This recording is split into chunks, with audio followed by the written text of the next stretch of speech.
կարծում եմ, որ մենք աստիճանաբար հենց Նիկոլ Փաշինյանի դրդմամբ կամ իր կողմից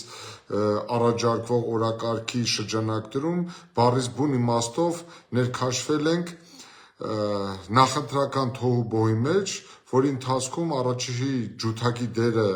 խաղալով Նիկոլ Փաշինյանը փորձում է վերընտրվելու հիմքեր ու ստեղծել ու ամրապնդել իր դիրքերը, բայց այդ մասին մենք խոսենք, սիրելի բարեկամներ,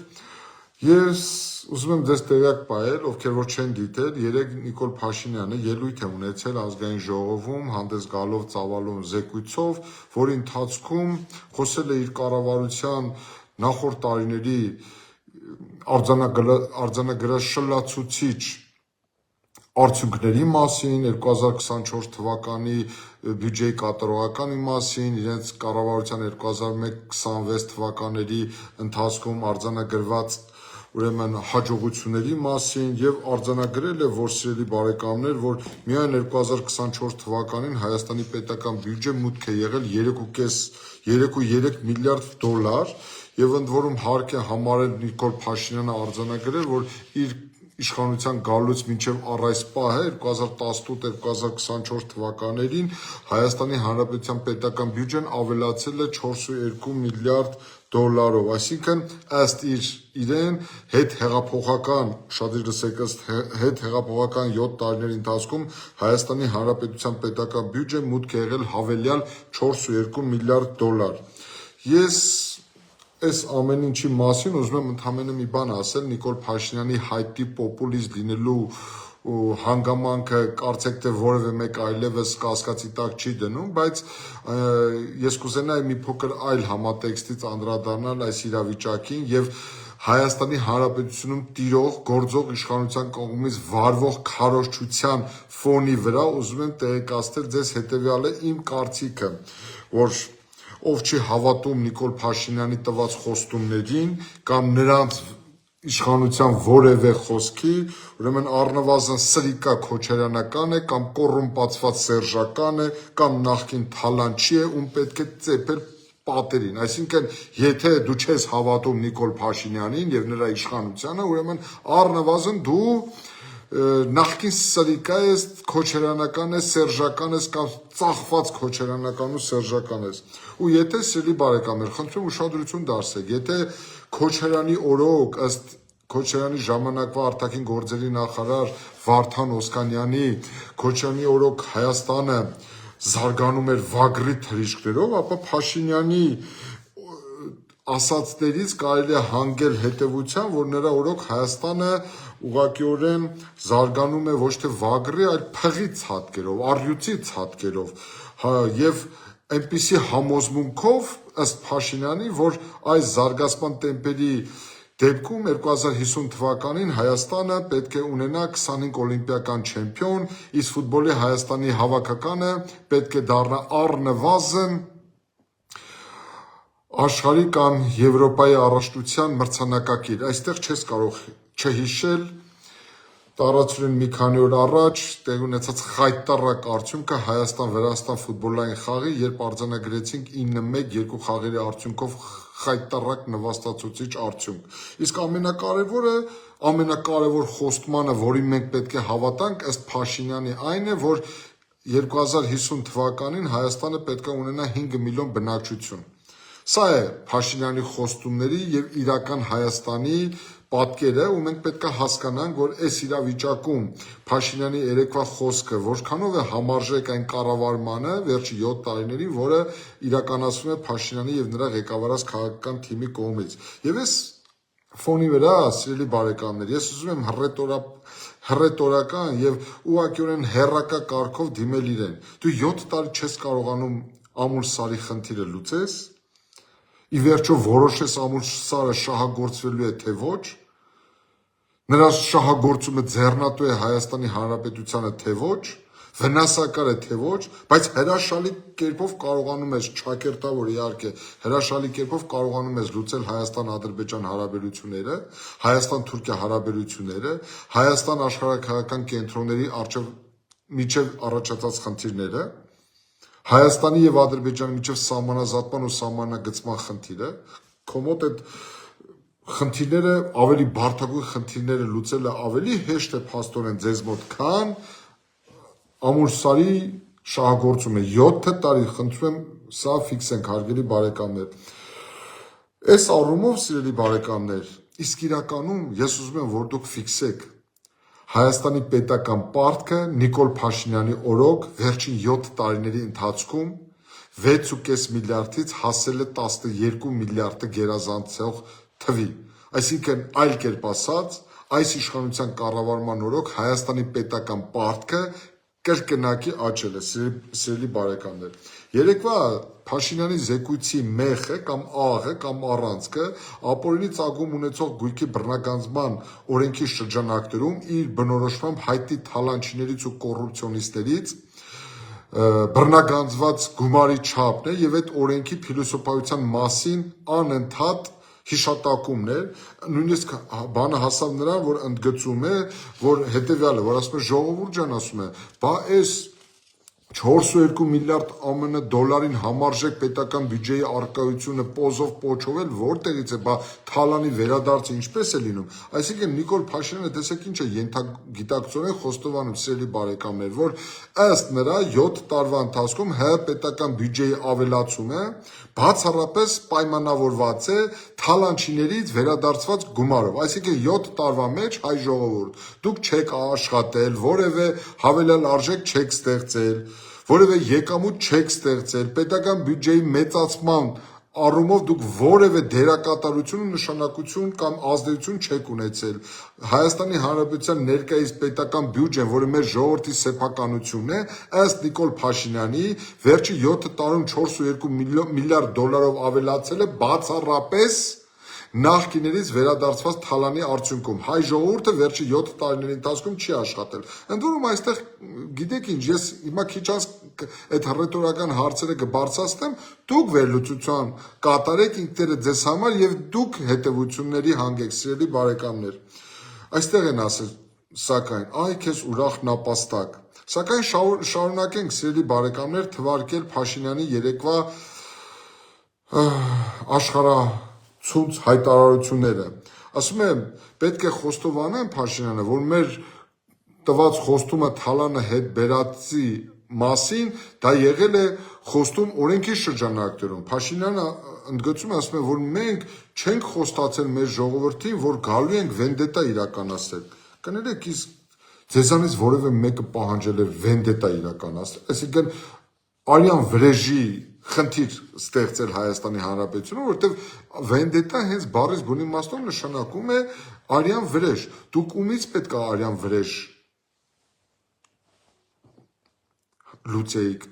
Հայաստանի Հանրապետությունում արյուն են թափել, ես դուք ինքներդ ենթագիտակցորեն խոստովանում եք, որ արյուն է թափելու, արյուն թափողները պատասխանատվության չեն ենթարկվել, այստեղ կա արդեն պատասխանատվության խնդիրը, դուք, ես չեմ ասում, դուք եք ասում։ Այնուամենայնիվ ընդգծում է, որ այդ թալանը հետ բերելու համար իրենք ստեղծել են ենթակառուցվածքներ եւ վկայակոչում է ապօրինի ծագում ունեցող գույքի բռնագանձման մասին օրենքը եւ հիշատակում է այդ օրենքի կարգավորումները եւ դրանցով ընդգծում, որ իրենք բացառապես դա գործել են օրենքի շրջանակներում։ Սիրելի բարեկամներ, ես ուզում եմ զուտ նաեւ որպես իրավաբան ձեզ նախապես ի սկզբանե զգուշացնել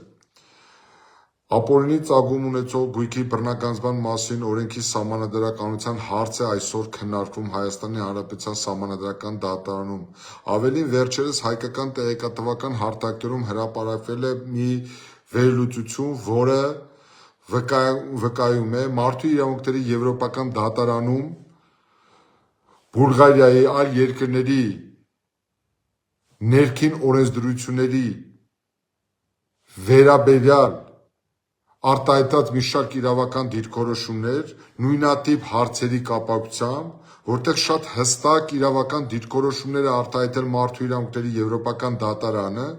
այն մասին, որ ապօրինի ծագում ունեցող գույքի բռնագանձման գործընթացը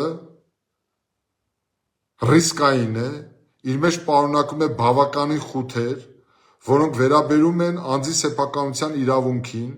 առնչվում են Մարդու իրավունքների Եվրոպական կոնվենցիայի թիվ 1 արձանագրությանը, որը վերաբերում է անձանց սեփականությանը, որտեղ հստակ մատնանշվում է առ այն, որ մարդուց հնարավոր է խլել գույքը, եթե նրա հանցավոր արարքի եւ այդ գույքի ձեռքբերման միջև առկա է պատճառահետևանքային կապ։ Եթե առկա չէ պատճառահետևանքային կապ, ապա Մարդու իրավունքների Եվրոպական դատարանը այդտեղ ռիսկային ու խնդրահարույց է դիտարկել սեփականության իրավունքին ձեռք տալը։ Ես շատ պարզունակ եմ ներկայացնում, որպեսզի ձեզ համար պարզ լինի։ Եվ այս համատեքստում ուզում եմ ձեզ տեղեկացնել, վերջի 3 տարվա ընթացքում Հայաստանի Հանրապետության Սահմանադրական դատարանում քննարկվում է Հայաստանի Հանրապետության ապօրինի ծագում ունեցող գույքի բռնագանձման մասին Հայաստանի Հանրապետության Սահմանադրականության հարցը։ Իմ ունեցած հավաստի տեղեկություններով Հայաստանի Հանրապետության Սահմանադրական դատարանը այդ օրենքի սահմանադրականության հարցին վերաբերյալ համապարփակ դիրքորոշում ձևավորելու նպատակով ղեկավարվելով մեր օրենսդրությամբ Հայաստանի Հանրապետության խորհրդատվական կարծիք ստանալու համար դիմել է Մարդու իրավունքների Եվրոպական դատարանին եւ վերջերս, եթե չեմ սխալվում, նախ անցած տարի ստացվել է այդ խորհրդատվական կարծիքը, ինչը դեռևս չի հրապարակայնացվում։ Եվ առ այս պահը մինչև օրս Հայաստանի Հանրապետության Սահմանադրական դատարանը չի հրապարակել իր դատական ակտը եւ չի պատասխանել այն հարցին, թե Հայաստանի Հանրապետության ապօրինի ծագում ունեցող գույքի բռնագանձման մասին Հայաստանի Հանրապետության օրենքը արդյոք համապատասխանում է Հայաստանի Հանրապետության Սահմանադրությանը, թե ոչ։ Դատելով այսօր եւ 3 ազգային ժողովում իշխող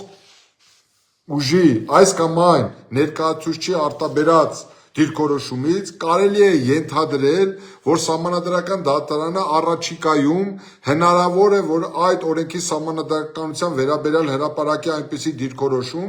որ այդ օրենքը համապատասխանում է Հայաստանի Հանրապետության Սահմանադրությանը, սակայն հետո չասեք ես չեմ զգուշացրել, կա մեծ վտանգ, կա մեծ ռիսկ, որ այդ գործերով, որոնցով հիմա ներգրաված են այն նախկին, այսպես ասած, թալանչիները, որոնց մասին Նիկոլ Փաշինյանը ամեն օր նրանց հաշվին քաղաքական դիվիդենդ է ձեռք բերում, այդ մարդիկ կբողոքարկեն այդ դատական ակտերը, ի վերջո կհասնեն Մարդու իրավունքների Եվրոպական դատարան եւ Մարդու իրավունքների Եվրոպական դատարանը Մարդու իրավունքների Եվրոպական դատարանի նախադեպային իրավունքի հիման վրա այնպիսի իրավական դիրքորոշումներ կարտահայտի եւ այնպիսի դատական ակտեր կհրապարակի, որ այսօր Նիկոլ Փաշինյանի կողմից գովերքվող ապօրինի ծագում ունեցող գույքի բռնագանձման մասին գործընթացը ամբողջությամբ գլխիվայր շուռ կգա։ Ես տեսեք ասում եմ, ես ունեմ այդ մտավախությունը եւ իմ պարտքս եմ համարում ձեզ զգուշացնել, որ այն ինչ հիմա կատարվում է ապօրինի ծագում ունեցող գույքի բռնագանձման օրենքի շրջանակներում բավականին խնդրահարույց է, շատ հնարավոր է, որ վաղը մյուսօրը այսօր ովքեր որ ներքաշված են այդ ապօրինի ծագում ունեցող գույքի բռնագանձման օրենքի շրջանակներում նրանցից գույք է վերադարձում պետությանը,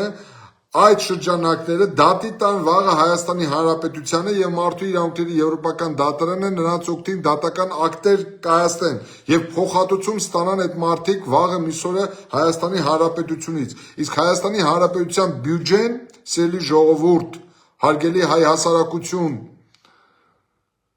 գոյանում է, ձևավորվում է ձեր տված հարկերից, տուրքերից եւ այլ վճարներից։ Հետեւաբար այն քաղաքական PR-ը, որ այսօր անում է Նիկոլ Փաշինյանը այս օրենքի գործողության արդյունքում, դրա հատուցման, դրա վերջնական ոդիսականի ժամանակ շատ հնարավոր է, որ Փաշինյանի իշխանությունը գոյություն չունենա, բայց պարտավորությունները Հայաստանի Հանրապետության մնալու են։ Հետևաբար, եթե դուք իսկապես արդար եք, եթե դուք իսկապես ազնիվ եք, եթե դուք իսկապես օրինավոր եք, եթե դուք իսկապես կարևորում եք այդ օրենքի գործողությունը, ապա շատ կարևոր է սահմանադրական դատարանի որոշումը եւ սահմանադրական դատարանը պարտավոր է հաշվի առնել նաեւ մարդու իրավունքների եվրոպական դատարանի նախադեպային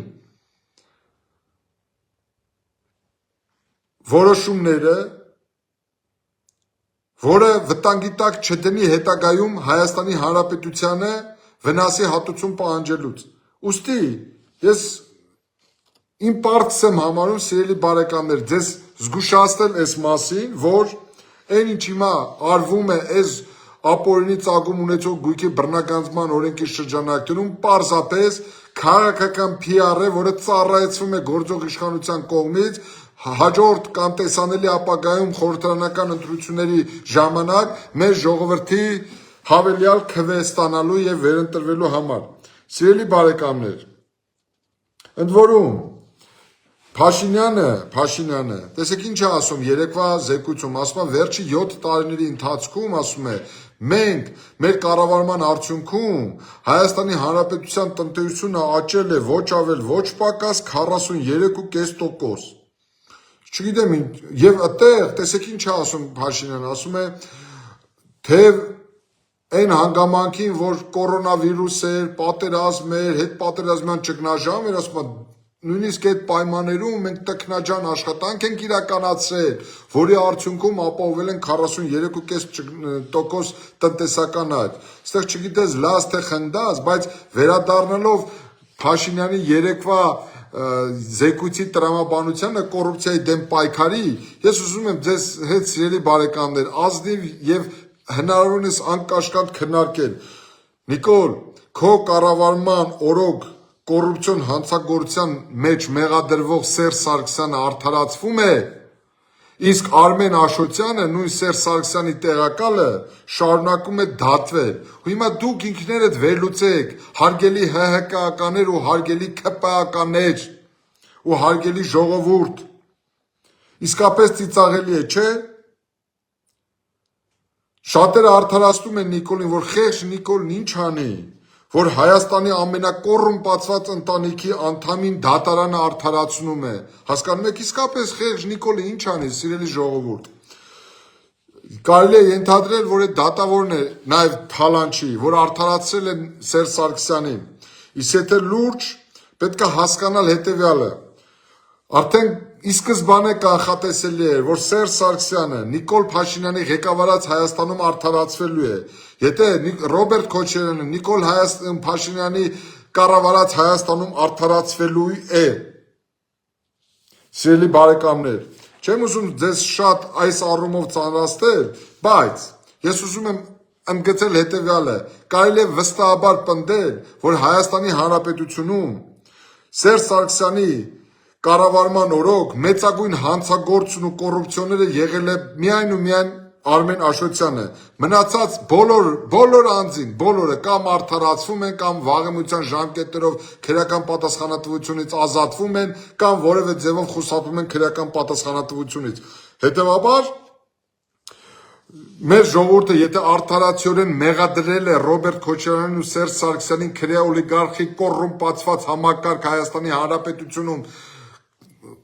ամրապնդելու ձևավորելու համար Նիկոլ Փաշինյանի օրոք այդ մարդիկ արդարացվել են, հետևաբար այդ անձանց նկատմամբ սիրելի ժողովուրդ տարիներ շարունակ հնչեցված մեղադրանքներն ու քննադատությունները ըստ Նիկոլ Փաշինյանի արդարադատության մեղմ ասած եղել են անհիմ։ Ըստ էության այստեղ կարելի է ասել կեցես Նիկոլ Փաշինյան, հնարավոր չէ երախտագիտության խոսքեր չասել մի մարդու հասցեին, ով բացեց հայ ժողովրդի աչքերը, որի գործունեության արդյունքում պարզ դարձավ, որ նախկին իշխանություններից եւ որևէ մեկը հանցագործություն չի կատարել։ Ընդ որում սա Նիկոլ Փաշինյանի գործունեության արդյունքն է, սիրելի բարեկամներ։ Պարզապես կարելի է ընդամենը ապշել ու զայրանալ, որ մեր անշնորհակալ ու ապերախտ ժողովուրդը չի գնահատում Նիկոլ Փաշինյանին ու չի տեսել այդ մարդկանց անվերեր գործունեությունը։ Բայց այստեղ ուզում եմ թվարկել որոշ մարդկանց ու հիշեցնել Նիկոլ Փաշինյանին։ Նիկոլ Փաշինյանը երբ 2018 թվականին սիրելի բարեկամներ գալիս էր իշխանության, ուրեմն իր հենց լոզունգներով Հայաստանի Հանրապետությունում մեկնարկեց քրեօլիգարխիկ համակարգի ապամոնտաժումը եւ խնդիր դրվեց քրեական պատասխանատվության ենթարկել բոլոր նրանց, ովքեր նախորդ տարիների ընթացքում կատարել էին ենթադրյալ հանցագործություններ։ Ես ինչու եմ այս մասին խոսում, սիրելի բարեկամներ, որովհետեւ շատերին այս հարցը հոգնեցրել է, զզվեցրել է, մարդիկ իսկապես հոգնել են, բայց կներեք, Նիկոլ Փաշինյանը մինչև 3-7 տարի հանդիսանալով երկրի գործադիր իշխանության ղեկավարը 7 տարի հետո էլ խոսում է նույն թեմայի մասին։ Նա արդիական է պահում այս հարց, այս օրակարգը, այդ թալանչիական ուրեմն այդ համակարգի մասին նա արդիական է պահում, անդադ պահում է ջրի երեսին։ Ես հասկանում եմ դրա իմաստ ու ենթատեքստը, բայց մեր ժողովրդին պետք է հավելյալ եւ այլ դիտանկյունից ներկայացնել իրականությունը, որպեսզի մեր ժողովուրդը լսի նաեւ հակառակ կարծիք։ Սիրելի բարեկամներ, ուրեմն ինչի հետ մենք գործ ունենք։ Նիկոլ, ավելին ես ուզում եմ պաշտոնապես հայտարարել, այս տարիների ընթացքում որևէ մեկը 7 տարվա ընթացքում որևէ մեկը չի ենթարկվել իրական պատժի, քրեական պատասխանատվության, օրինական ուժի մեջ մտած դատական ակտ գոյություն չունի առ այս պահը, սիրելի բարեկամներ, այսպիսի մեծագույն ինքնախապեյություն ուղղակի հնարավոր չէ պատկերացնել, պայքարել կոռուպցիայի դեմ եւ չհայտնաբերել որևէ կոռուպցիոների հնարավոր է միայն մի դեպքում Եվ մի վայրում, որի անունը Հայաստան է, որի գործադիր իշխանության ղեկավարը Նիկոլ Փաշինյանն է։ Հետևաբար, որպեսզի ձեզ համար պարզ լինի, թե ինչի մասին է խոսքը, խոսենք փաստերով, սիրելի ժողովուրդ, շատ կարճ։ 2018 թվականի մայիս ամսից մինչ օրս քրեական հետապնդման են ենթարկվել ու ենթարկվում հետևյալ անձինք. Ռոբերտ Քոչարյան, Հայաստանի Հանրապետության երկրորդ նախագահ, որին մեղսագրվել է մարտի 1-ի ոճրագործության համար մեղադրանք, որով Նիկոլ Փաշինյանի օրոք մարդը արդարացվել է, որի օրոք մեղսագրվել է շուրջ 3 միլիոն ԱՄՆ դոլար կաշառք ստանալը, որը վաղեմության ժամկետը լրանալու հիմքով Նիկոլ Փաշինյանի բարեփոխած դատական համակարգի արդյունքում մարդը պլստացել է քրեական պատասխանատվությունից ու հիմա էլ վաղեմության ժամկետները ամբողջ ծավալով լրացված լինելու հիմքով շինծու որևէ հեռանկար չունեցող դատավարություն է ընթանում Հայաստանի հակակոռուպցիոն դատարանում, վերջնարդյունքը պարզ է։ Նույնը Սերժ Սարգսյանը արդարացվել է 1 միլիոն դոլար դիզ վառելիքի ենթադրյալ վատման գործով, սրանից մեծ ծաղր Հայաստանի Հանրապետության ժողովրդի ու Հայաստանի Հանրապետության դատաիրավական համակարգի նկատմամբ ուղղակիորեն անհնար է։ Հիմա Նիկոլին հարց տանք,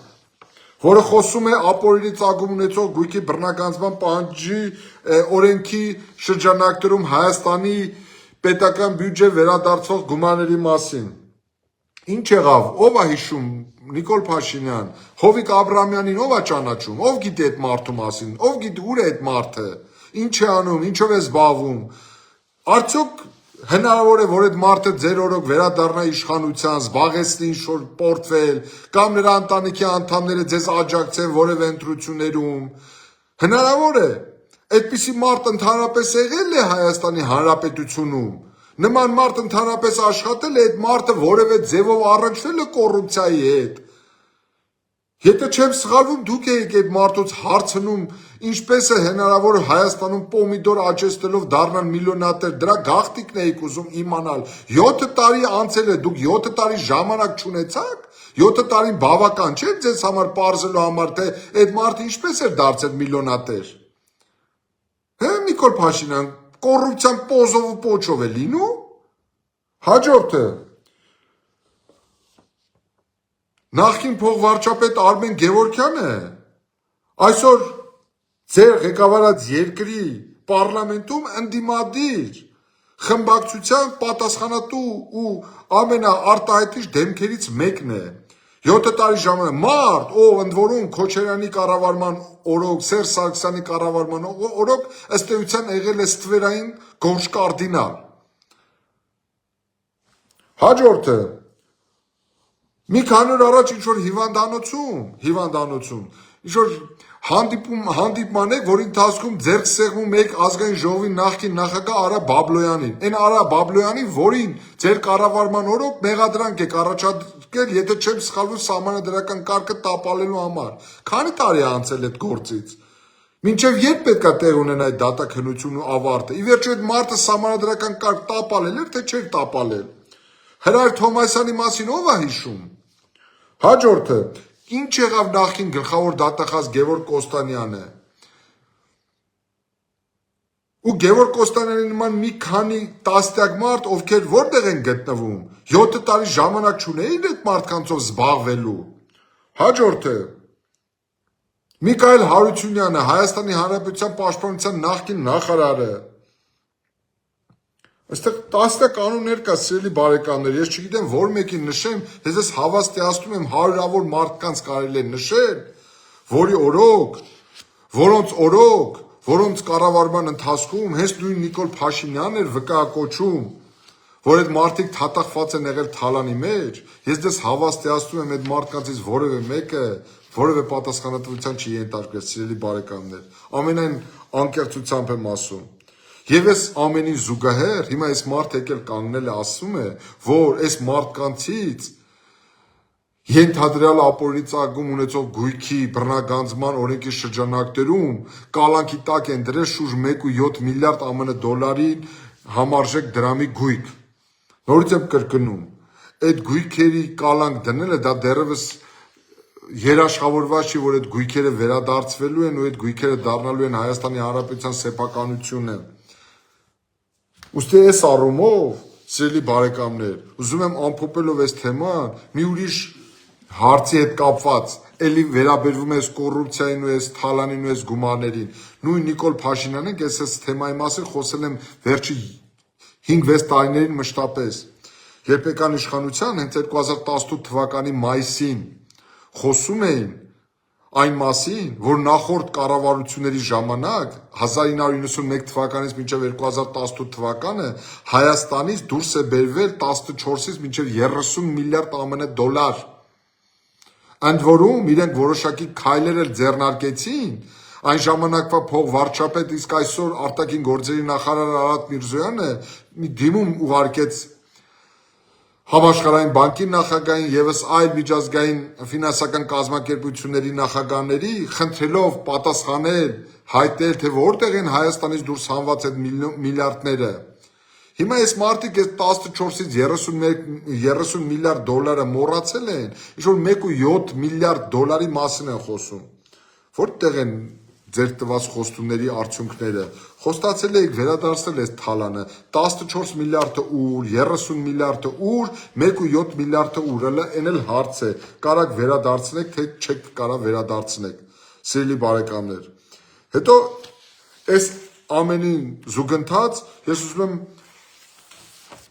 մի շատ կարևոր հանգամանքի մասին խոսել։ 7 տարվա կառավարման արդյունքում դուք կարող եք խոսել մեկ համակարգի մասին, որը կայացել է։ Դուք խոսում եք կոռուպցիոն դատարանների ձևավորման մասին, դուք խոսում եք դատական համակարգի գործունեության մասին, դուք խոսում եք արդարության մասին, դուք խոսում եք արդարադատության մասին, դուք կարող եք փողոցում հանգիստ քայլել, Նիկոլ Փաշինյան, ու յուրաքանչյուր քաղաքացուց ստանալ պատասխան, որ Հայաստանի Հանրապետությունը կոռուպցիայի ձեռք երկիր է, որ Հայաստանի Հանրապետությունում արդարադատություն կա, որ Հայաստանի Հանրապետությունում իրավունքի գերակայությունն է իշխում, որ Հայաստանի Հանրապետությունում մարդը պաշտպանված է,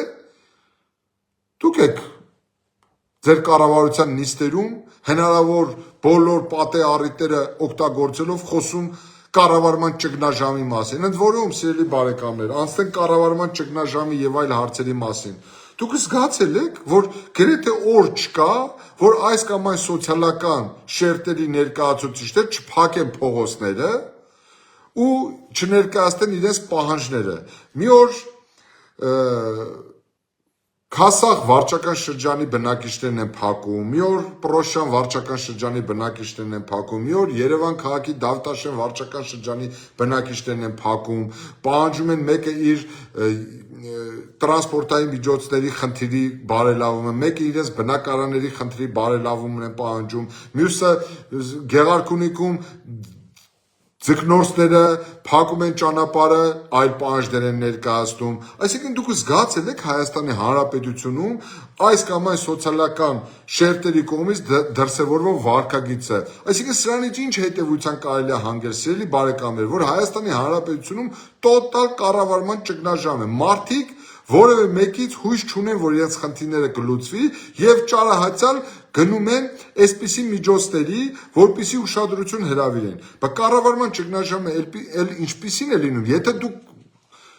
լուծում տայիք այդ մարդկանց խնդիրներին, եթե դուք կարողանայիք ճիշտ արձագանքել քաղաքացիների ահազանգերին, նրանց տագնապներին, քաղաքացիները ինչու պետք է ճանապարհ փակեն ու խաթարեին մյուս քաղաքացիների բնականon գործունեությունն ու տեղաշարժը այս կամ այն բնակավայրից մեկ այլ բնակավայր։ Եվ հետո, սիրելի բարեկամներ, ես ուզում եմ մի շատ ցավոտ խնդրի մասին խոսել, ընդ որում այս արյուծային ցատկի զարգացման ֆոնին, երբ որ Նիկոլ Փաշինյանը խոսում է այսպիսի թռիչքաձև զարգացումների մասին, ինձ մոտ ընդամենը առաջ է գալիս ցավոք սրտի ամենացավոտ հարցը Հայաստանի Հանրապետությունից արտագաղթի խնդիրը։ Եվ ես ինձ համար հանել եմ, ես անցած տարի հրապարակել եմ այդ թվերը, եւ ես ուզում եմ ընդամենը մեկ շատ կարևոր թիվ արձանագրել։ Նիկոլ, այդ բյուջեի աստղաբաշխական թվերի մասին, որ դու հիշատակում ես, այդ Հայաստանի Հանրապետության պետական բյուջե վերադարձվող թալանի չափի մասին, վերադարձվող այդ գումարի մասին, երբ որ դու հիշատակում ես, մի բան կարևոր երբեք չմոռանաս, երբեք Հայաստանի Հանրապետության գործող սահմանադրության 3-րդ հոդվածի համաձայն Հայաստանի Հանրապետությունում բարձրագույն արժեքը մարդն է։ Ուզում եք ձեր բյուջե սարքեք, չգիտեմ, Չինաստանի բյուջեի չափ, ուզում եք ձեր նախկին թալանչիներից վերադարձած գումարի չափը սարքեք Ամերիկայի բյուջեի չափ, եթե Հայաստանից հեռանում են ձեր այսպես կայծակնային զարգացող երկրից հեռանում են, ընդ որում շատ թիվ եմ հրապարակում, սիրելի բարեկամներ, 2018 թվականից մինչև 2023 թվականը ներառյալ, այստեղ ներառված չի 2024 թվականը ամբողջությամբ եւ 2025 թվականի առաջի 3 ամիսները։ Խնդրում եմ ուշադրություն դարձնեք 2018-2023 թվականին Նիկոլ Փաշինյանի օրոք, սիրելի հայ ժողովուրդ, ովքեր դիմում են այն հատվածին, ովքեր ասում են խեղճ Նիկոլն ինչ անի, այս մարդու օրոք Հայաստանից հեռացել է 80,386 մարդ, ընդ որում սա պաշտոնական թվեր է, սիրելի հարազատներ, սիրելի բարեկամներ։ Հիմա Նիկոլ Փաշինյան, երբ որ դուք խոսում եք այսպիսի թռիչքաձև զարգացման մասին, խոսում եք այդ ձեր տիտանական աշխատասիրության ջանքերի մասին, հարց եմ տալիս, ձեր ղեկավարած փառահեղ երկրից մարդիկ ինչու են հեռանում։ Երբ որ Լևոն Տեր-Պետրոսյանի, Ռոբերտ Քոչարյանի, Սերժ Սարգսյանի կառավարման տարիներին մարդիկ հեռանում էին, հասկանալի էր տարբեր պատճառները, օբյեկտիվ, սուբյեկտիվ, բայց ձեր ղեկավարած փառապանծ երկրից են հեռանում։ Հիմա կասեք անվտանգության խնդիրը, խաղաղության խնդիրը, պատերազմի խնդիրը, սրան էլ կանդրադառնանք հիմա, սիրելի բարեկամներ։ Ինձ այս թվերի հանրագումարը, սիրելի բարեկամներ, բերում է մի բանի մասին, հետևության, որ մենք այս տարիների ընթացքում եւ հատկապես վերջի 7 տարիների ընթացքում չենք կարողացել ստեղծել արդյունավետ պետություն ու ապահովել արդյունավետ կառավարում։ Իսկ ձախողումների մասին հիմա քիչ հետո կխոսեմ, երբ որ 3 թվարկվում էր հաջողությունները, պետք է ժողովուրդ ջան, մենք քաջություն ունենանք եւ խիզախություն ունենանք թվարկելու նաեւ ձախողումները։ Մեր զգոնությունը թույլ չենք տալու, որ բթացնեն, թույլ չենք տալու, որ պոպուլիզմը դառնա մեր կյանքի անբաժանելի մասնիկը, թույլ չենք տալու, որ մեզ կարողանան եւս մեկ անգամ կամ երրորդ անգամ խաբել։ Սիրելի բարեկամներ, ներկայիս իրողությունները վկայում են, որ այն վերնախավը, որ առկա է եղել, ամբողջությամբ իրեն սպառել է եւ Հայաստանի որակապես նոր օրակարգ է անհրաժեշտ, որպիսի արդյունավետ պետության կառուցումը դառնա մեր կյանքի անբաժանելի մասնիկը,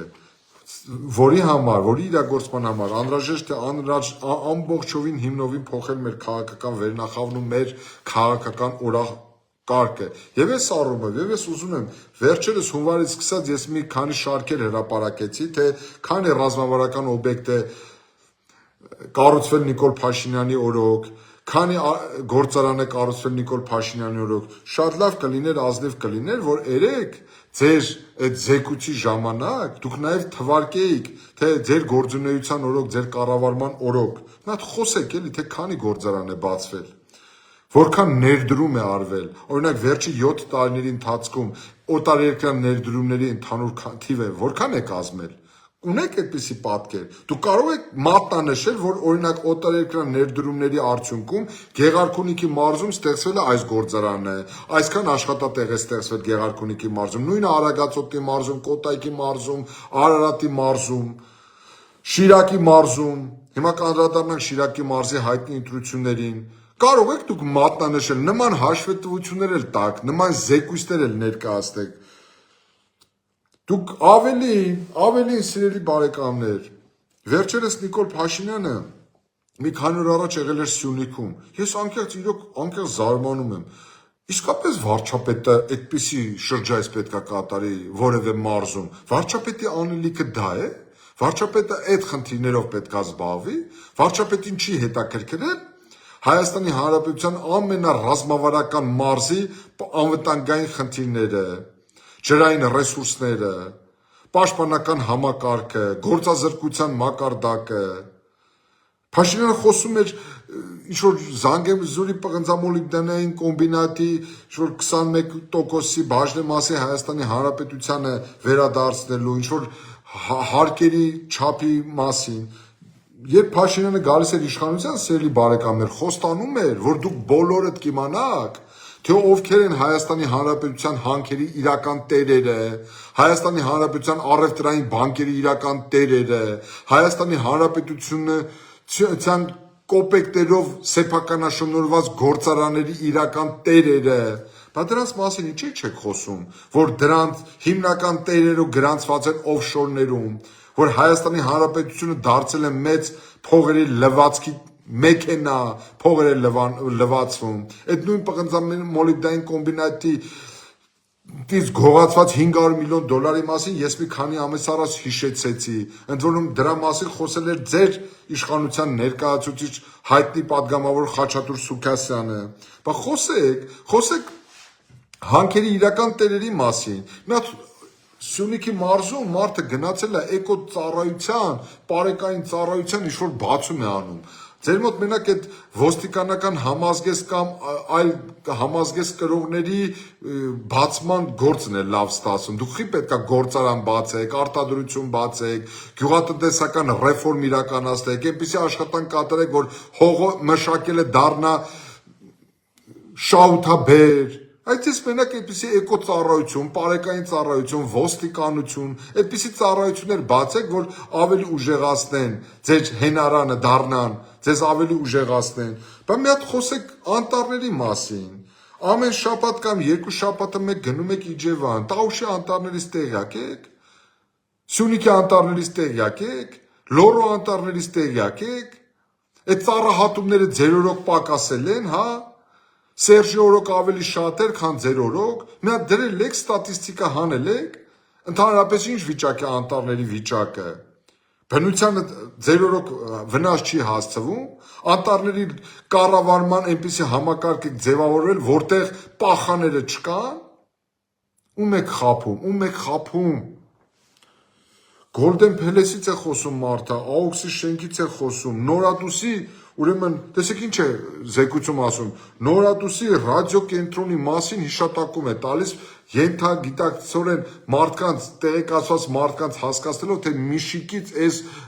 Նորադուսի ռադիոկենտրոնը հետ ենք բերել։ Նիկոլ, Միշիկից Նորադուսի ռադիոկենտրոնի հետ բերելու մասին մի խոսի, դու ասա Միշիկն ուր է։ Միշիկն ուր է, Նիկոլ։ Այս հարցը անընդհատ ձեզ պետք է տրվի։ Ուր է Միշիկ Միքայել Մինասյանը, ուր է։ Հայաստանի Հանրապետության ձեր բառերով ամենակոռումպացված ընտանիքի ամենաերևելի անդամը ուր է։ Դուք տեղյակ չեք ուր է։ Դուք չգիտեք նա որտեղ է թաքնվում կամ վայելում իր կյանքը եւ իր նման էլի բազմաթիվ մարդիկ։ Դուք ինչ անմեղ հրեշտակ եք։ Դուք ոչ մի բանից տեղյակ չեք։ Ոչ մի բանից տեղյակ չեք։ Իսկ եթե լուրջ հալալ լինի քեզ Նիկոլ Փաշինյան, հալալ լինի քեզ Նիկոլ Փաշինյան Միշիկի պահով եւ իր նման այդ կարգավիճակն ունեցող բազմաթիվ մարդկանց պահով, որոնցից մի մասին ես հիշատակեցի։ Ընդ որում, սիրելի բարեկամներ, 2024 թվականի անցած տարի հուլիսին մեր շուկով ազդարարվեց, որ Սերժ Սարգսյանի փեսա հայտնի Միքայել Միրասյանի նկատմամբ նոր քրեական հետապնդում է հարուցվել, որը անցնում է 76 դրվագով եւ պետությանը հասցված վնասը կազմում է 350 միլիոն ԱՄՆ դոլար։ Ես չգիտեմ, այս մասին երբ է իմացել Նիկոլ Փաշինյանը, այս մասին երբ է իմացել Հայաստանի Հանրապետության իրավապահ համակարգը, բայց իր կառավարման 6 տարի հետո հիշել այս գործի մասին, նման գործերի մասին, ուղղակիորեն հնարավոր է մի դեպքում, եթե Նիկոլ Փաշինյանի մոտ քաղաքական պայմանավորվածություններն են խախտվել, քաղաքական համաձայնություններն են իջիկ դարձվել, կամ իշխանության գալու, մնալու, պահպանելու, վերադարձնելու պլաններն են ամբողջովին գլխիվար շուռեկել։ Բայց այստեղ եթե ձեր օրոք Սերժ Սարգսյանն է արդարացվում, ո՞րն է երաշխիքը, որ ձեր իշխանության շարունակվելու դեպքում Միշիկը ենթարկվելու է պատասխանատվության, այն դեպքում այն Միշիկը, որը իր տրամաչափով 10-15 անգամ ավելի փոքր է, քան Սերժ Սարգսյանը։ Հետևաբար, սիրելի հայրենակիցներ, սիրելի բարեկամներ, եթե Նիկոլի օրոք Սերժը արդարացվում է, որքանով է բարոյական, որ Միշիկին դաբրո տված Սերժը արդարացվի, իսկ Միշիկը պատասխան տա ինչ որ 350 միլիոն ԱՄՆ դոլարի համար։ Նա դուք ինքներդ վերլուծեք ու հանգեք հետևության։ Բայց մի բան եմ ուզում ձեզ ասել, քիչ հույս կա, որ մեր ժողովուրդը կամաց գիտակցում է, հասկանում է, թե ինչ ծուղակի ու ինչ խաբեության զոհ է դարձել։ Ասում վկայակոչում է այդ մի քանի միլիոն դոլարանոց Երևանում հողամասերի մասին, Զանգեզուրի պղնձամոլիբդենային կոմբինատի մասին արդեն նշեցի եւ այլ ընկերությունների մասներ ասում։ Ժողովուրդ ջան, այս իշխանությունը խոսելու չեմպիոն է։ Այս իշխանությունը խոսել է 7 տարի շարունակ եւ արդյունավետության տեսանկյունից երբեմն իրենք են էլ ճար չունեն, իրենք են խոստովանում իրենց ձախողումները, բայց հիմա գանք մի փոքր անցնենք ու աստիճանաբար եզրափակենք այսօր մեր եթերը, անցնենք այլ թեմայի, որը վերաբերում է իշխանության համար պայքարին։ Վերջի 2 ամիսների ընթացքում որոշակիորեն հետաքրքրություն էր առաջացել Գյումրու ընտրությունների ընթացքը, մենք ունենք այն ինչ ունենք եւ լուրջ կեսկատա կարելի արձանագրել, որ Նիկոլ Փաշինյանն այնքան լավ են կառավարում երկիրը, որ նրանց օրոք նախկինները վերադառնում են իշխանության եւ նախկին քաղաքապետ Վարդան Ղուկասյանը այսօր փաստորեն ընտրվել է Գյումրի համայնքի ղեկավար, ընդ որում Նիկոլ Փաշինյանը եւ ԿՊ-ական իշխանությունը ինքը պետքա շատ հստակ արձանագրի իրենց մեջ, որ սա իրենց գործունեության հետևանքն է, գյումրեցիների ընտրությունը իրենց գործունեության հետևանքն է։ Ձեզ ինչքան են ձեզանից հիասթափվել, ինչքան են սկսել չգնահատել ձեր գոյություն ու գործունեությունը, որ իրենց ընտրությունը հավաքական տեսել են իրենց քաղաքը 13 տարի ղեկավարած Վարդան Ղուկասյանի մեջ։ Հետաբար դուք պետք է հասկանաք, որ ձեր իշխանությունը աստիճանաբար սպառվում է եւ 2026 թվականին վերընտրվելու ձեր բոլոր հնարավորությունները աստիճանաբար սպառվում են, բայց դա չի նշանակում, սիրելի բարեկամներ, որ մենք պետք է հանդուրժենք եւ հնարավորություն տանք, որ նախկին իշխանության երկու հիմնական հենասյուները Ռոբերտ Քոչարյանի եւ Սերժ Սարգսյանի այսպես ասած քաղաքական թիմները գործող իշխանության բառից բուն իմաստով ֆիասկոյի ձախողման ֆոնին փորձ անեն վերադառնալու հույսեր փայփայել եւ գեներացնել այնպիսի օրակարգեր, որոնցում փորձեն հանրության մոտ ձևավորել այնպիսի համոզմունք, որ այս իշխանության այլընտրանքը բացառապես իրենք են։ Նախ սկսվել է մի հետաքրքիր գործընթաց, Սերժ Սարգսյանի եւ Ռոբերտ Քոչարյանի թիմերը սկսել են բառից բուն իմաստով ոչնչացնել իրար, ինչպես ասում է դասականը, դուք երկուստ էլ ճիշտ եք, շարունակեք նույն ոճով, բայց ես ուզում եմ, որ մենք հստակ արձանագրենք, Հայաստանի քաղաքական դաշտը այնպես փխրուն է, որ թույլ տալ այս Նիկոլ Փաշինյան, Քոչարյան, Սերժ Սարգսյան եռանկյունու շարունակությունը քաղաքական դաշտում մենք վտանգելու ենք Հայաստանի Հանրապետության քաղաքական դաշտի, ընդհանրապես Հայաստանի Հանրապետության գոյությունն եւ քաղաքական դաշտի առողջացումը։ Ուստի, սիրելի բարեկամներ, ես գտնում եմ հետեւյալը, որ մենք պետք է կարողանանք այս 1 տարին ճիշտ օգտագործել, ստեղծել իսկապես բեկումնային շրջադարձային քաղաքական թիմ, որը հնարավորություն կտա բոլորին անսպասելի սյուրպրիզ առաջացնել քաղաքական դաշտում եւ բոլորին այս իմ նշած քաղաքական ուժերին իսկապես շախմատային լեզվով ասած մատ անել։ Ես կուզենայի մի քանի րոպե խոսել Նիկոլ Փաշինյանի երեկվա զեկույցի այն հատվածին, որը վերաբերվում է Արցախի հակամարտության կարգավորմանը եւ Ադրբեջանի հետ հարաբերություններին, որոնք ինձ համար շատ կարեւոր են, սիրելի բարեկամներ։ Ինչ է ասում այս մարդը։ Այս մարդը, տեսեք ինչ է ասում։ Ես վերջերս խոսել եմ այս թեմայով, հետեւյալ պնդման, որ Նիկոլ Փաշինյանի քաղաքականությունը ինձ համար արդեն պարզ է։ Նա ամեն ինչ անում է հետեւյալի գիտակցմամբ, պատերազմ չլինի, ինքը մաս աստիճանաբար կատարի Ալիևի բոլոր պահանջները, որովհետև երեկվա եւ այսօրվա զրույցներից կարելի է հանգել հետեւյալ համոզմանը, որ Նիկոլ Փաշինյանը համաձայն է, որ մեր սահմանադրության նախաբանից դուրս գա հռչակագրի հետ կապված իրողությունը, որ մենք Իական իսկ խմբը լուծարելուն ուղված քայլ անենք, այսինքն ինչ անում մարդը բացահայտորեն խաղաղության գաղափարը ծախում է մեր ժողովրդի վրա, հստակ գիտակցման, որ մեր ժողովրդին օդու ջրի պես անհրաժեշտ է խաղաղություն է, շատ լավ հասկանալով, որ Ալիևը իրը չի կնքելու այս աշխարհաքաղաքական իրողության պայմաններում, այս քաղաքական հաշվեկշռի պայմաններում խաղաղության պայմանագիր, սակայն շատ լավ տիրապետելով մեր ժողովրդի տրամադրություններին, փորձում է խաղաղության օրակարգը անընդհատ առաջին պլան մղելով ներհայաստանյան լսարանում, փորձում են հնարավոր բոլոր միջոցներով վերընտրվելու շանսեր հնարավորություններ կորզել եւ դրանից ելնելով ընդཐུպ հասել է նրան, որ այսօր հայտարարում է, որ ինքը դեմ չէ, որ մեր սահմանադրությունից դուրս գա անկախության հռչակագրի հետ կապված ուրեմն այդ դրույթը։ Հիմա ես սիրելի բարեկամներ, ես հստակ արձանագրել եմ իմ տեսակետը շատ պարզ է։ Նիկոլ Փաշինյանի օրոք Հայաստանի Հանրապետությունում սահմանադրության փոփոխություն չպետք է տեղի ունենա, սա ակնհայտ է, որովհետև ցանկացած փոփոխություն Ադրբեջանը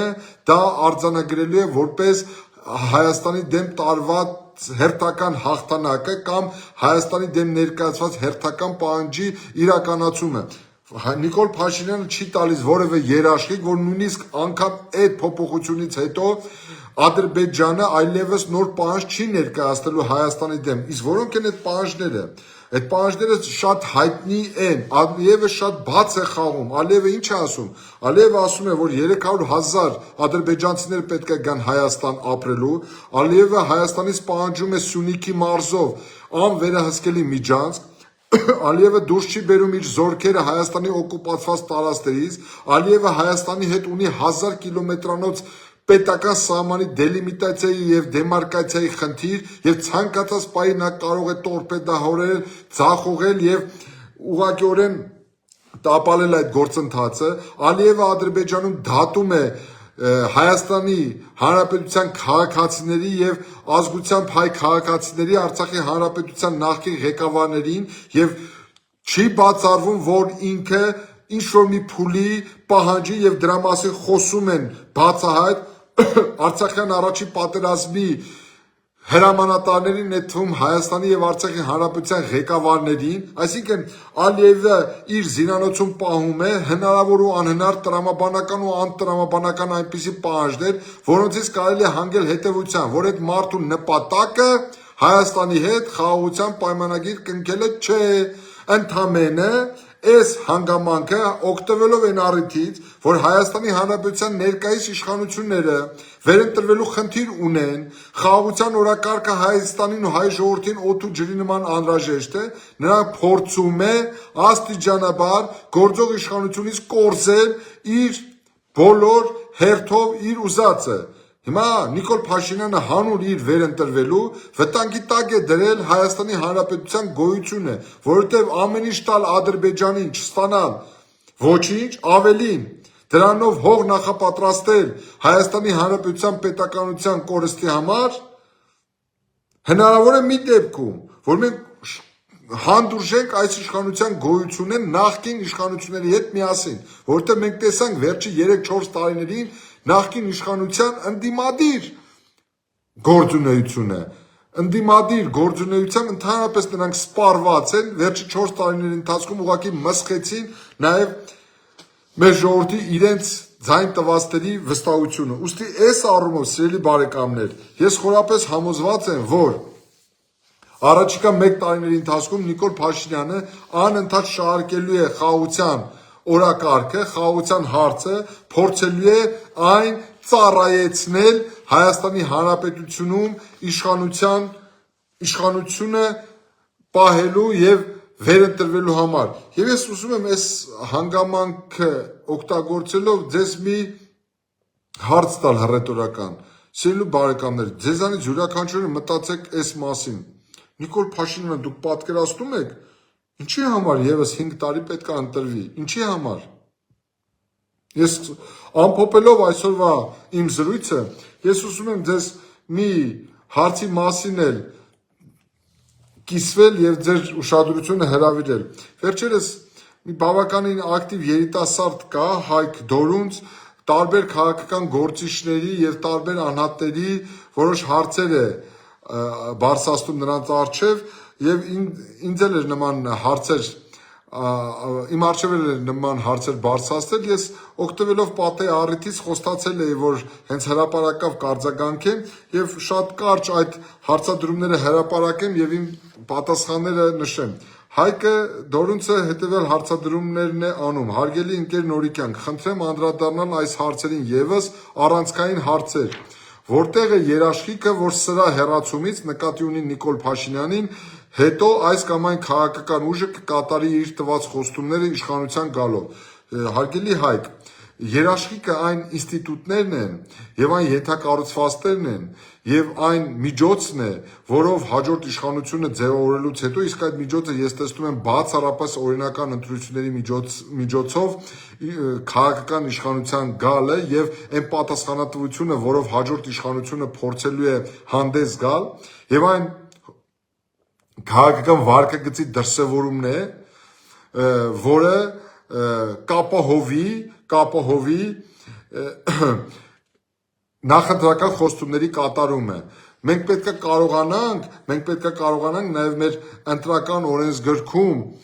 նախատեսենք որոշ դրույթներ, որտեղ նախընտրական քարոզչական ժամանակահատվածներում որոշակիորեն քաղաքական կուսակցություններին բերենք այնպիսի իրատեսական ռացիոնալ դաշտ, որտեղ քաղաքական կուսակցությունները սահմանափակված լինեն Հայաստանի Հանրապետության հնարավորությունները, որովհետև ես այսօր տեսնում եմ անկեղծ ասած, սիրելի բարեկամներ, որոշ նորելուկ քաղաքական գործիչների, ովքեր ինքնահաստատվում են մեր ցավերի, մեր ողբերգությունների վրա, ովքեր փորձում են խաղալ մեր ժողովրդի զգացմունքների վրա, մեկը Նախիջևանն է բերում, մեկը պատմական Հայաստանն է վերականգնում, մեկը, չգիտեմ, ուտիքն ու գարդմանն է վերադարձնում, մեկը Վանն ու Մուշն է վերադարձնում, ժողովուրդ Սթափվեք, մի կորցրեք իրատեսությունը, մի կորցրեք իրականության զգացողությունը, մի տրվեք այդ ազգային պոպուլիզմին, մենք պոպուլիզմի զոհը դարձանք վերջին 7 տարիներին, մի տրվեք այս կամ այն ուրեմն պատեհապաշտ պոպուլիստական այդ զեղումներին։ Իդեպ մի հատ նայեք Նիկոլ, մի հատ նայեք, թե ձեր քաղաքական գործունեության արդյունքում, ձեր ղեկավարած Հայաստանում քաղաքական դաշտի առաջին պլան ովքեր են հայտնվել, ինչ շրջանակներ են եկել առաջին պլան ու ինչ հավակնություններ են դրսևորում։ Սա ձեր քաղաքական թիմի ոչ թե ֆիասկոն է, այդ ջախջախիչ նսեմացուցիչ պարտությունն է։ Մատ վերլուծեք ինքներդ, թե ովքեր են այսօր հավակնում, ովքեր են հրապարակներում կամ ովքեր են ցանկանում դառնալ վարչապետ, ինչ հայտարարություններ են անում, ինչպիսի, չգիտեմ, ազգային պոպուլիզմի վրա ինչպիսի դրսևորումներով են հանդես գալիս, մարդ ապշում է, ուղղակի չգիտեք, լաս թե խնդաս, Ժորժ ջան, Հայաստանի Հանրապետության հնարավորությունները պետքա ճիշտ գնահատել, հայ ժողովրդի ներուժը պետքա ճիշտ գնահատել եւ ճիշտ հետեւությունների հանգել։ Հայաստանի Հանրապետությունը էքսպերիմենտի դաշտ չի, փորձադաշտ չի, որ ով ինչպես ուզի փորձի խաբել մեր ժողովրդին ու քաղաքական էժան դիվիդենտներ բերի, ընդ որում ժամանակավոր։ Հաջորդ հարցը Հայկը հարցնում է որտեղ է երաշխիքը, որ այս կամ այն պատճառով իր խոստումները չկատարած եւ բացարձակ իշխանությունը, ինչը թույլ է տալիս մեր սահմանադրությունը ունեցող քաղաքական ուժը կցանկանա հրաժարական տալ հոժարական։ Հայկ, երաշխիքների մասին հնարավոր չի զուտ խոսքերով ասել։ Նորից եմ կրկնում, անհրաժեշտ է ստեղծել ենթակառուցվածքներ, անհրաժեշտ է ստեղծել քաղաքական մշակույթ, անհրաժեշտ է ստեղծել քաղաքական պայքարի առողջ, չգրված ոչ ֆորմալ բարքեր, որտեղ օրինակ աշխարհի զարգացած երկրներում մենք ականատես ենք եղել, որ տարբեր երկրների վարչապետներ, նախագահներ հրաժարական են տվել չնչին ասեկոսների համար։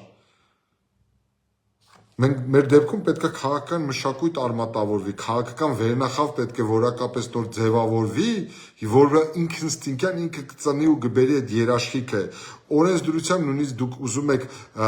սահմանել այդ երաշխիքները, մեր օրենսդրությունն է տալիս այդպիսի երաշխիքներ, բայց օրենսդրությունը անհրաժեշտ, բայց ոչ բավարար պայման է ձեր կողմից մատնանշված երաշխիքները ստանալու համար կամ տալու համար։ Հայաստանի Հանրապետությունում նման երաշխիք կարող է տալ ժողովուրդը, որը չի հանդուրժելու որևէ իշխանավորի, ով կարճած է լինելու իր աթոռից, ով ձախողելու է, որտեղ այսօրվա իրավիճակը ո՞րն է։ Մարդիկ հնարավոր բոլոր միջոցներով ձախողել են, բայց արի տես վերընտրվելու ախորժակ ունեն։ Հենց մեր ժողովուրդը իր քվեով, իր ընտրությամբ ու իր դրսևորած վարկագծով պետքա չհանդուրժի, որտեղ ձախողվածը վերընտրվելու հնարավորություն չպետքա ունենա եւ պետքա կամովին հրաժարական տա։ Այդպիսի ավանդույթ, այդպիսի մշակույթ, այո, մենք կարողանանք ներդնել մեր ժողովրդին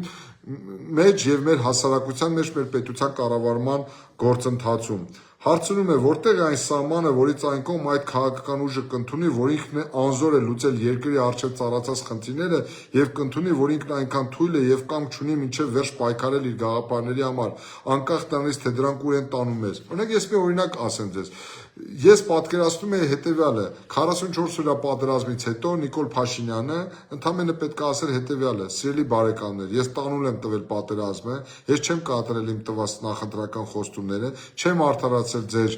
հույսերը եւ անկախ իմ նկատմամբ ունեցած ձեր վերաբերմունքից, անկախ նախկիների նկատմամբ ունեցած իմ վերաբերմունքից, ես տալիս եմ հրաժարական եւ այլևս չեմ առաջադրվելու։ Սա կլիներ քաղաքական մշակույթի կոնկրետ փայլուն դրսևորում։ Բազմաթիվ այլ առիթներ են եղել, որպեսզի Փաշինյանը հրաժարական տար, տարբեր իր կողմից տրված խոստումները չկատարելու, չիրագործելու։ Հիմա մենք ինչ անենք։ Երաշխիքը հետեւյալ պետք է լինի։ Ինչպես չլինել Նիկոլ Փաշինյան, ինչպես չլինել Ռոբերտ Քոչարյան, ինչպես չլինել Սերժ Սարգսյան, ինչպես խոստանալու չկատարել ու դրանից հետո հրաժարական տալ։ Հիմա պետք է մենք կարողանանք այդպիսի սերունդ, այդպիսի քաղաքական վերնախավ կրթենք, այդպիսի հանձնառություն ունենանք, այդպիսի քաղաքական պատասխանատվություն ստանձնենք։ Սիրելի Հայկ, հետաբար այս առումով սա օրենքով գրվելու բան չի։ Մենք պետք է կարողանանք քաղաքական հասունության թեստը հանձնենք։ Իհարկե, եթե իրավական, օրենսդրական կարգավորումներ են անհրաժեշտ լինեն, մենք դրան էլ պետք է գնանք, ես այստեղ որևէ խնդիր չեմ տեսնում։ Հաջորդը, որտեղ է երաշխիքը, որ այս կամ այն կերպ իշխանության եկած որևէ ուժ անկախ պատճառներից չի սկսի կատարել արտաքին ուժերի կամքն ու ցանկությունը, եւ դա այն դեպքում, երբ նա ներսում ունենա բացարձակ իշխանություն։ Այդպիսի երաշխիք ընդամենը կրկնում եմ, երաշխիքի մասին չի կարող այստեղ խոսք լինել, այստեղ պետք է լինի տվյալ քաղաքական վերնախավի պատկերացումները ինքնիշխանության, իր պետականաշինության, իր պետականությունը հարգելու, պետականությունը սիրելու, իր ժողովրդի մանդատը հարգելու մասին։ Ուստի կարելի է ժամերով խոսել, թե ինչ դուք նկատի ունեք օտար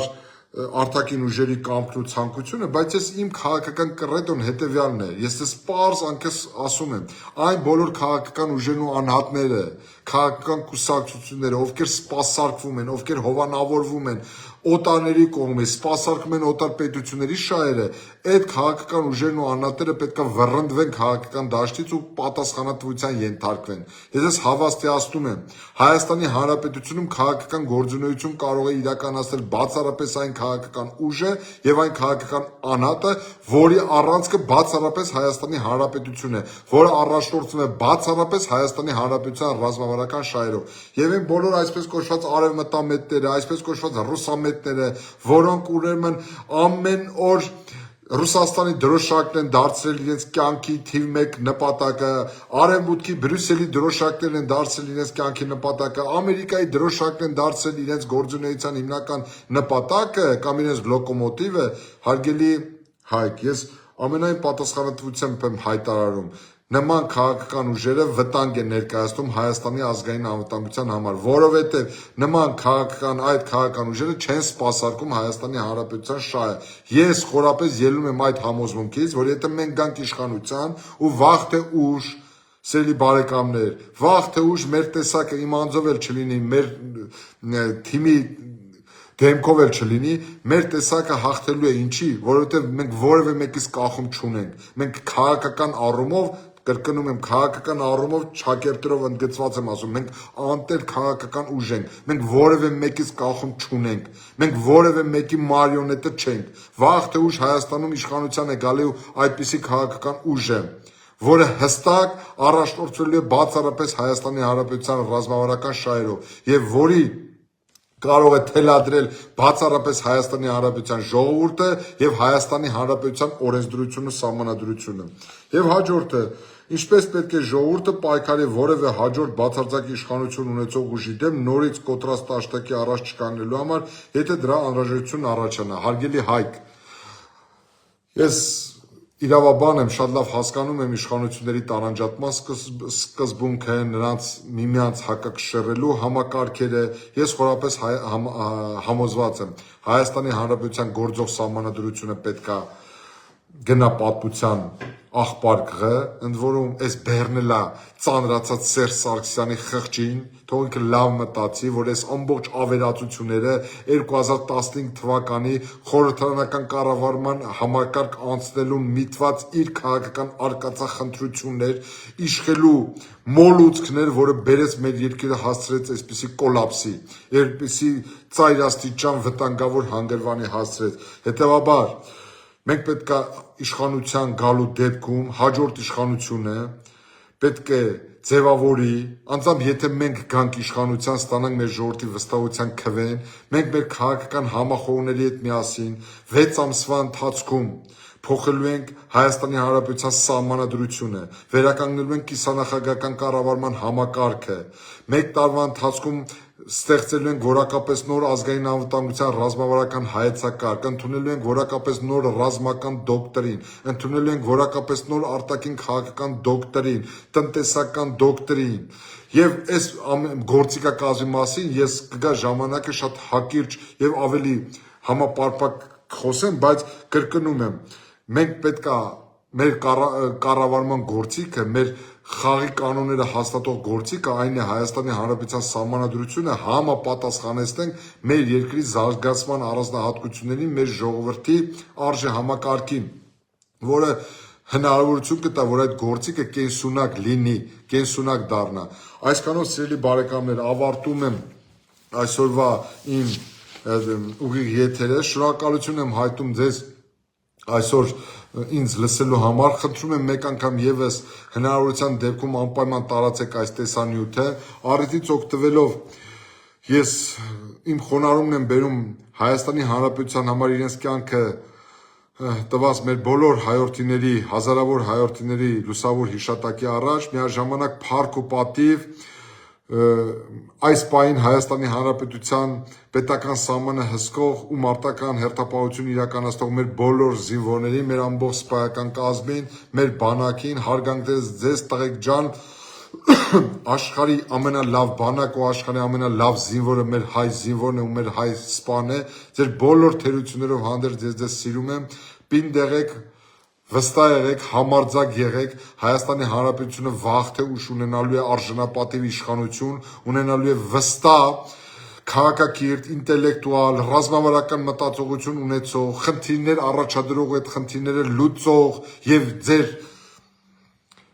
ճակատը պարզերես անող իշխանություն։ Մի գրամ չեմ կասկածում, սիրելի բարեկամներ, մոտեկանում է մեր որակապես նոր իշխանություն ձևավորելու ժամանակը եւ ես համոզված եմ եկել է Նիկոլին փոխելու ժամանակը։ Ու այդ Նիկոլին փոխելու ենք, չկասկածեք։ Նիկոլը գնալու է Ռոբերտ Քոչարյանի ու Սերժ Սարգսյանի հետ ձեռքի տված պատմություն ու նրանց յուրաքանչյուրի գործողություններին տրվելու է թե իրավական, թե քաղաքական գնահատական։ Ես սա խոստանում եմ